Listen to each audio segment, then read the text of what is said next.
මගේ වචනය පාලනය කරන්න මම කොච්චර උත්සාහ කරුවත් පාලනය වෙන්නේ නැහැ.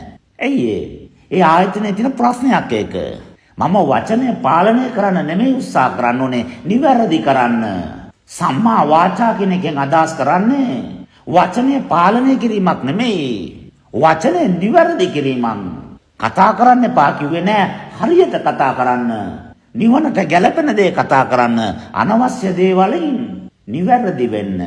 මේ නිවැරදි වීමක් හරියට දකින්න විදියක්, හරියට සවන් දෙන විදියක්, හරියට ඇසිරෙන විදියක්, හරියට ජීවත් වෙන විදියක්, හරියට හිතන විදියක්, හරි අතමඟ කියලානේ කිව්වේ. එහෙනම් ආයතනත් එක්ක නාම රූප ගනුදෙනු කරනවා. ඒ ගනුදෙනු කරන නිසා කෙලෙස් අවදි වෙනවා. හඳුනාගත්තේ නැති නිසා මම මුලා වෙනවා. ඒ නිසා කර්ම හට ගන්නවා. දුක දීර්ඝ කාලීනව නඩත්තු වෙනවා. දුක මාව ඉදිරියට රැගෙන යනවා. දුක විසින් මගේ ලෝකය, මගේ භවය, මගේ සසර තීරණය කරනු ලබනවා. ඒක මම ගත්ත තීරණයක් නෙමෙයි.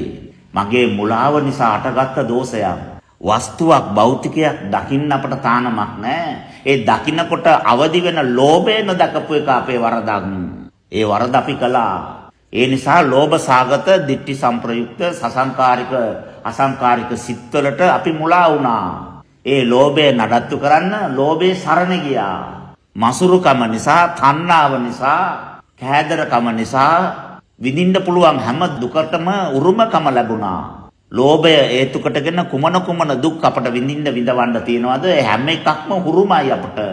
ඇයි නෙතට ඒ රූපය ගැටුණා, ඒ වස්තුව ගැටුණා. ඒ වස්තුව නෙතට ස්පර්ශ වෙනකොට නිර්මාණ වෙච්ච මනස දැක්කේ නෑ. ලෝභ සාගත සිත දැක්කේ නෑ, හඳුනාගත්තේ නෑ. ඒකේ ප්‍රතිඵලය